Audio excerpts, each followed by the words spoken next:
अस्सलाम वालेकुम। मैं प्रोफेसर डॉक्टर मोहम्मद अली तिरमिज़ी हूँ, प्रोफेसर ऑफ ENT फैसलाबाद। और मैं डॉक्टर सैयदा जमीला अली तिरमिज़ी हूँ जो कि कंसल्टेंट्स में शामिल है अल अफ़ज़ल क्लिनिक के। आज हम राइनोप्लास्टी यानी नाक की प्लास्टिक सर्जरी के बारे में बात करेंगे, तो वीडियो का आगाज़ करते हैं।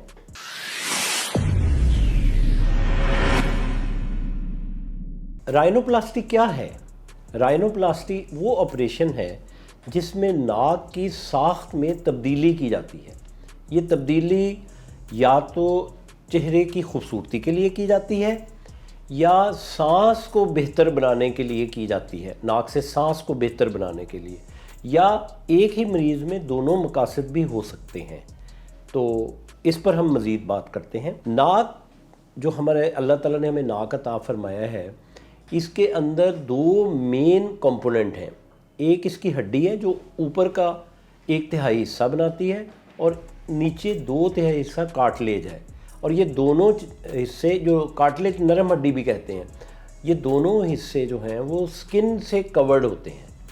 तो जब हम राइनोप्लास्टी करेंगे तो हम इन सब को इम्प्रूव करेंगे। अब मरीज़ के लिए क्या हदायतें हैं राइनोप्लास्टी के लिहाज से? सबसे पहले तो हम मरीज़ से ही पूछते हैं कि क्या आप अपनी शेप से मुतमईन हैं, क्योंकि हमने ये मरीज़ के मुताबिक ही चलना है। अगर वो कहीं मैं मुतमईन नहीं हूँ, फिर उनसे पूछेंगे कि आप क्या चाहते हैं, आपकी तवक्कात क्या हैं, क्योंकि हम नाक को परफेक्ट नहीं बना सकते, हम उसको बेहतर बना सकते हैं। तो उनकी तवक्कात हमने मैच करनी है, हम जो कर सकते हैं उससे। उसके अलावा हम उनको हदायत करते हैं कि आप ख़ुद शीशे में सामने से और साइड से जिस एंगल से आप देख सकते हैं देखें। आपको क्या कमी ख़ुद महसूस होती है वो एक कागज़ में लिख लें, ताकि आप एक एक पॉइंट अपने डॉक्टर से डिस्कस करें। दूसरी बात यह है कि आप अपने डॉक्टर का इंतखाब इस तरह करें कि वो डॉक्टर हो जो कि हर साल में कम से कम 12 से 25 किस्म की राइनोप्लास्टी करता हो, ताकि उसे प्रैक्टिस हो। उसके अलावा वो आपको अपना काम दिखा सके कि मैंने इन मरीज़ों का ये काम किया है। ये आपका होमवर्क है, क्योंकि इसमें आपने सारी ज़िंदगी इस नाक के साथ चलना है। तो आपने अपना होमवर्क पूरा करना है, अपनी तवक्कात जो हैं रियलिस्टिक रखनी है, जो कि हम कर सकें। अब एक बंदा है, उसकी नाक की खाल ही मोटी है और वो चाहता होगा कि मेरी नाक बिल्कुल पतली हो जाए, तो वो मुमकिन नहीं है। तो आपने अपनी तवक्कात हमसे बात करनी है और हम जो कर सकते हैं हमने बताना है, ताकि हम एक मैच पॉइंट पे आ जाएं और आपको बेहतरीन रिज़ल्ट मिल सके। ऑपरेशन से पहले डॉक्टर मरीज़ से जो डिस्कस करता है वो ऑपरेशन की मरीज़ की तवक्कुआत और जो मुमकिनात जो हो सकता है वो डिस्कस किया जाता है, और मरीज़ को इसके रिस्क के बारे में भी बताया जाता है। मरीज़ को मुख्तलिफ़ जो उसकी पॉसिबिलिटीज़ हैं, जो जैसे किसी में अगर हम्प है यानी नाक का ये ऊपर वाला हिस्सा उभरा हुआ है, तो उसको हम दुरुस्त कर सकते हैं। मरीज़ का नाक अगर चौड़ा है तो हम उसको नैरो कर सकते हैं। मरीज़ की टिप अगर नीची हुई है या ऊपर उठी हुई है तो दोनों सूरतों में उसको भी दुरुस्त किया जा सकता है। या एक होता है क्रुक नोज़, यानी नाक बहुत ज़्यादा टेढ़ा है तो उसको सीधा भी किया जाता है। तो मरीज़ को इन सब चीज़ों के बारे में बताया जाता है और ये बताया जाता है कि मरीज़ में इनमें से कौन कौन से प्रॉब्लम है। फिर मरीज़ से उसके तवक्कुआत के बारे में डिस्कस किया जाता है और क्या बेहतर फाइनल रिज़ल्ट आ सकता है ये बताया जाता है।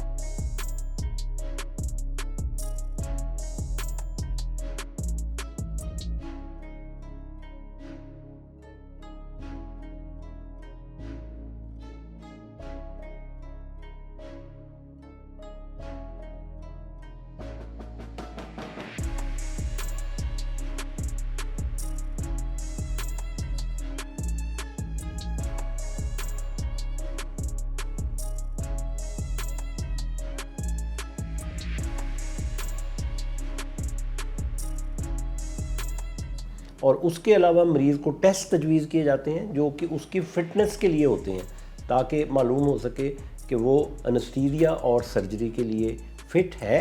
अब अगली बात आ गई कि ऑपरेशन कैसे किया जाता है। सबसे पहले जैसे कि डॉक्टर साहब ने बताया एक आखिरी मीटिंग होती है, उसके बाद हम टेस्ट लिख के देते हैं। ये रूटीन के टेस्ट हैं, इनमें कोई ख़ास बात नहीं है, ये सिर्फ देखना है कि आप फिट हैं सर्जरी के लिए या नहीं।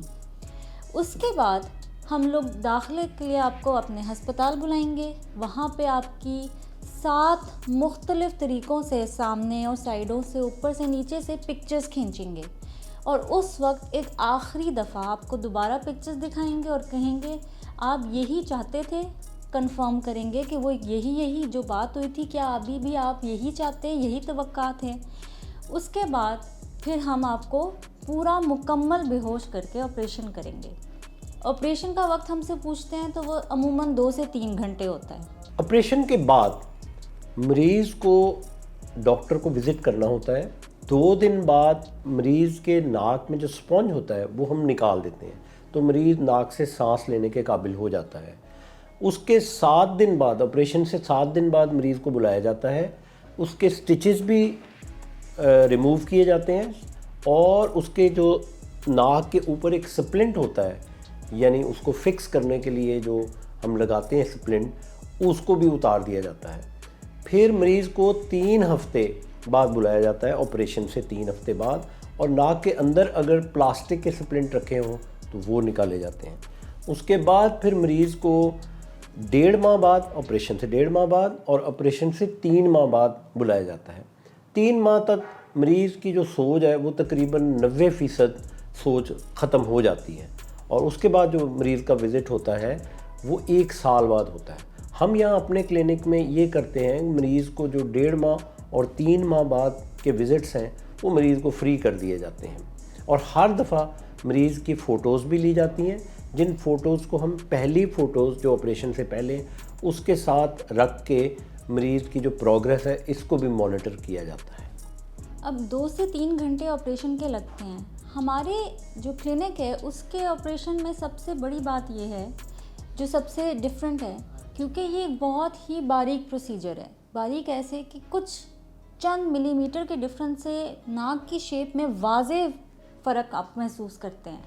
तो यहाँ पे बैक वक्त 2 कंसल्टेंट, 2 FCPS एक वक्त में उस मरीज़ पे सर्जरी कर रहे होते हैं, जो दोनों हर एंगल से देखते हैं और मरीज़ का बेहतरीन इलाज होता है, क्योंकि बहुत बारीकी का काम है और आपने हर एंगल से देखना है, ऊपर से, नीचे से, साइड से, हर एंगल से देखना है कि मरीज़ का बेहतरीन काम हो। उसके अलावा जो हमारी एक स्पेशल बात है वो ये है कि हम नाक के अंदर अगर गदूद निकालने हों, जैसे कि सांस का मसला होता है उसमें, तो हम लोग एक नाक के अंदर सिलिकॉन स्प्लिंट रखते हैं जो कि हम बाहर से इंपोर्ट कराते हैं। उसके अलावा हम नाक के अंदर वो लंबी वाली जो 1.5 मीटर की पट्टी है जिसे निकालते हुए भी बड़ी तकलीफ़ होती है, हम वो इस्तेमाल नहीं करते। वो भी हमारी मेरोसेल है, जो छोटी सी पट्टी है, नाक में हम रखते हैं और वो खुद ही फूल के जितनी ज़रूरत हो उतनी फूल जाती है और 2 दिन बाद वो भी निकल जाती है। उसके अलावा नाक के ऊपर हम प्लास्टर नहीं करते, हमारी होती हैं स्पेशल राइनोप्लास्टी थर्मोप्लास्टिक या एलुमिनियम स्प्लिंट, जो कि अपनी जगह को कायम रखती है बाद में भी, और हम 1 हफ्ते बाद उसे उतारते हैं।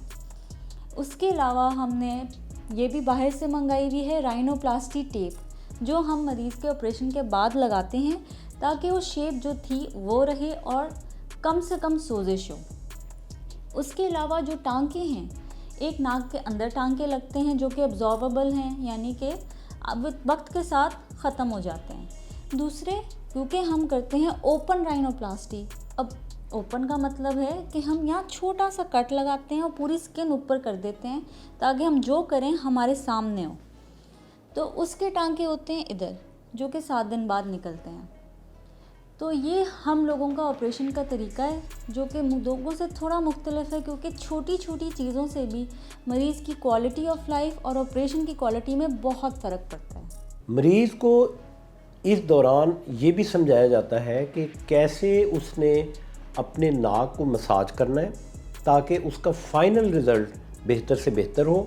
मरीज़ ने कैसे उसकी सफाई करनी है और मरीज़ ने उसको चोट से बचाना है। ये एहतियातें हैं जो हम मरीज़ को हर पोस्ट ऑपरेटिव विज़िट पर हम समझाया करते हैं। अब आखिरी बात है कॉम्प्लिकेशन या पेचीदगी, जो हमसे मरीज़ अक्सर पूछते हैं। पहली बात तो क्योंकि ये एक इमरजेंसी प्रोसीजर नहीं है तो इसमें कॉम्प्लिकेशंस कम से कम होते हैं। हम लोग अपना बेहतरीन बेहोशी वाला लेते हैं, टेस्ट अच्छा कराते हैं ताकि हमें पता चले कि पेशेंट फिट है या नहीं। बेहतरीन अस्पताल होता है, अस्पताल का अमला होता है, बेहतरीन हालात में हम करते हैं। उसके बावजूद कॉम्प्लिकेशन तो हो सकते हैं। तो ये कॉम्प्लिकेशन क्या हैं? एक तो बेहोशी की कॉम्प्लिकेशन है, किसी भी किस्म की बेहोशी में हो सकता है, लेकिन वो हमारे पास बहुत रेयर है, बहुत रेयरली होता है, तो उसके बारे में मैं आपको परेशान नहीं करूँगी। अब इसकी वजह से एक कॉम्प्लिकेशन जो होनी ही है वो है सोजिश, लेकिन वो जाहिर है आप कहीं पे भी ऑपरेट करेंगे वहाँ सोजिश होती है, लेकिन वो वक्त के साथ ख़त्म हो जाएगी, तो वो परेशानी वाली बात नहीं है।